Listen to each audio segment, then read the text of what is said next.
अस्सलाम वालेकुम। आज हम ईज़ ऐप के सॉफ्टवेयर ई प्रेस को डिस्कस करेंगे, जो कि पेपर मैनेजमेंट सिस्टम है। ई प्रेस किसी भी पेपर मार्ट पर इजीली यूज़ किया जा सकता है, क्योंकि ई प्रेस ऑटोमेटेड अकाउंटिंग और इन्वेंट्री मैनेजमेंट सिस्टम है। ई प्रेस की पहली स्क्रीन डैशबोर्ड स्क्रीन कहलाती है, जिसको 3 पोर्शंस में डिवाइड किया गया है। लेफ्ट पोर्शन मेन्यू का है, जिसमें परचेज इनवॉइस, सेल्स इनवॉइस, ये वो ऑप्शंस हैं जिनको हम यूज़ करते हैं डाटा डालने के लिए।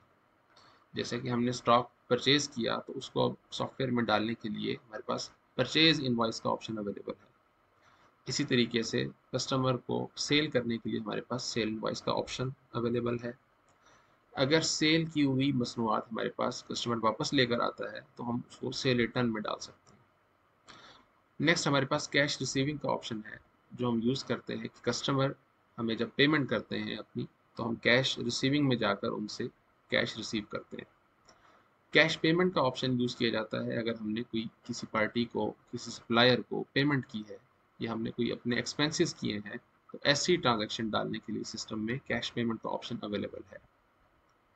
बिल्स रिकवरी का ऑप्शन यूज़ किया जाता है कि ऐसे बिल्स जिनकी कस्टमर ने हमें पेमेंट नहीं की और वो बाद में पेमेंट करता है, तो उस मकसद के लिए बिल्स रिकवरी का ऑप्शन यूज़ किया जाता है।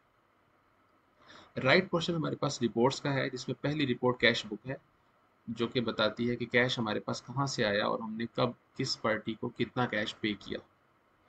पार्टी लेजर हमें ऑप्शन देता है हम किसी भी पार्टी का या सप्लायर का लेजर देख सकें। क्रेडिट बिल्स, ये वो रिपोर्ट है जो कि हमें क्रेडिट के बिल्स की प्रॉपर हिस्ट्री देती है, कितना बिल इस वक्त मार्केट में क्रेडिट में गया हुआ। डेली सेल समरी हमें रोजनामचा देती है कि हमने किसी भी डेट में क्या कारकर्दगी थी, हमारे सेल की, हमारी पेमेंट्स कितनी आई, कितनी कैश रिसीविंग हुई और हमने कितने एक्सपेंसेस किए। ये सारी डिटेल हमें डेली सेल समरी एक रिपोर्ट की सूरत में देती है। डेली ट्रांजैक्शंस में हमें वो तमाम ट्रांजैक्शंस डेट वाइज मिलती हैं कि हमने किस डेट में किस पार्टी को कितनी पेमेंट की है, उसकी क्या डिटेल थी, या हमने रिसीव की तो उस कब किस डेट में किस पार्टी से कितनी रिसीव की हमने। सेल डिटेल की रिपोर्ट हमें तमाम बिल्स की प्रॉपर डिटेल देती है कि किस शख्स के नाम क्या बिल बना था और उसकी क्या प्रॉपर डिटेल है।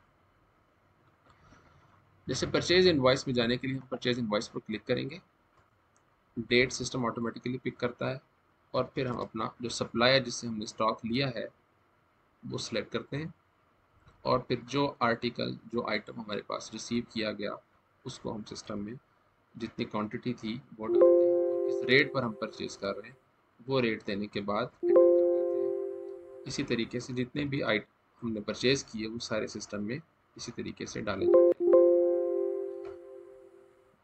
और फिर इनवॉइस को सेव कर दिया जाता है।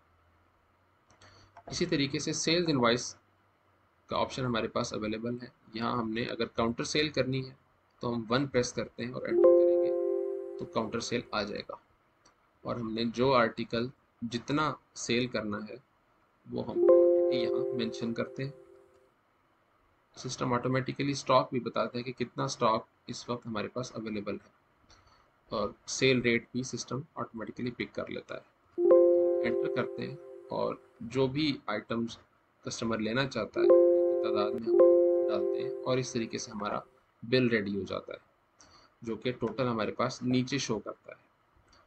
पार्टी नेम में हम कस्टमर का नेम टाइप कर सकते हैं और उसने जितनी पेमेंट दी, अगर फुल पेमेंट कस्टमर दे रहा है हमें तो उसको हम रिसीव में लिखेंगे। अगर कस्टमर हमें कुछ पेमेंट दे रहा है, पूरी नहीं दे रहा, तो उसको हम एडवांस में लिखते हैं और फिर इस बिल को सेव कर दिया जाता है। तो इस तरीके से हमारे पास स्टॉक की जो रिपोर्ट है वो ऑटोमेटिकली प्रिपेयर होती जाती है, जिसको हम यहाँ से भी देख सकते हैं। तो ये कैटेगरी वाइज हमें सारी रिपोर्ट देता है कि क्या आइटम कितने रिम और शीट में अवेलेबल है और उसकी क्या स्टॉक की मालियत है।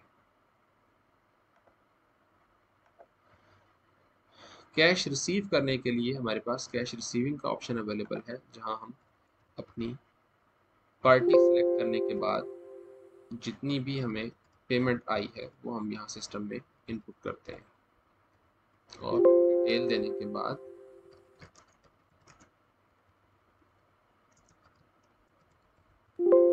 करके इस तरीके से हम अपनी इनवॉइस को सेव कर सकते हैं।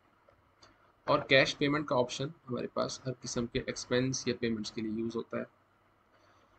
अब राइट साइड पर हमारे पास रिपोर्ट्स में कैश बुक अवेलेबल है, जो कि हमारा गल्ला कहलाती है, जिसमें कैश का आना और जाना दोनों चीज़ें रिकॉर्ड की जाती हैं। जैसे इस शख्स से इतनी पेमेंट रिसीव की तो हमारे पास ये बैलेंस था, फिर इतनी पेमेंट हमने इलेक्ट्रिसिटी एक्सपेंस के लिए हमने पे किया तो इतनी रह गई, फिर इतनी हमें मज़ीद पेमेंट रिसीव हो गई इस बिल के अगेंस्ट, और हमारे पास कैश में इतना बैलेंस आ गया।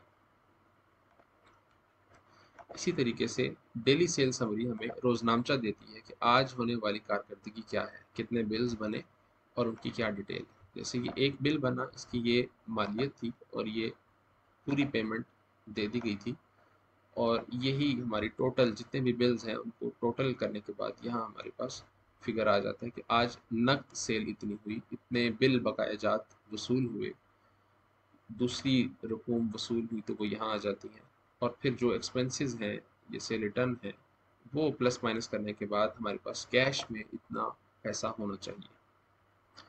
तो ये रिपोर्ट पूरे दिन का ओवरव्यू दे देती है कि आज क्या कारकर्दगी हुई, कुल एडवांस कितना आया, कुल डिस्काउंट पास हुआ तो कितना था, और कुल उधार कितना दिया गया लोगों को। इसी तरीके से डेली ट्रांजैक्शंस में हम अपने पूरे साल की भी ट्रांजैक्शन देख सकते हैं कि कैश रिसीविंग कहाँ कहाँ से हुआ, किस पार्टी से हुआ, क्या डिटेल थी उसकी। इसी तरीके से पेमेंट्स की डिटेल भी हमारे पास अवेलेबल है। सेटअप में हमारे पास ऑप्शंस अवेलेबल है कि हम अपने जो प्रोडक्ट्स हैं उनको क्रिएट कर सकते हैं सिस्टम में। जैसे कि कोई भी एक आइटम है, उसका कोड दिया जाता है और उसका ग्रुप क्या है, उसकी पैकिंग क्या है, उसकी विड्थ लेंथ ग्रामेज क्या है। सिस्टम ऑटोमेटिकली वेट पर रिम भी निकाल लेता है, और पर केजी रेट देने के बाद हमारे पास रिम का रेट भी निकल आता है। तो इस तरीके से हम अपना एक जो प्रोडक्ट है, जो आइटम है पेपर का या कोई भी है, वो हम सिस्टम में इनपुट कर लेते हैं। ई प्रेस में मल्टीपल यूज़र हम क्रिएट कर सकते हैं, और कौन सा यूज़र किन चीज़ों को यूज़ कर सकता है वो भी हम यूज़र राइट्स में बता सकते हैं।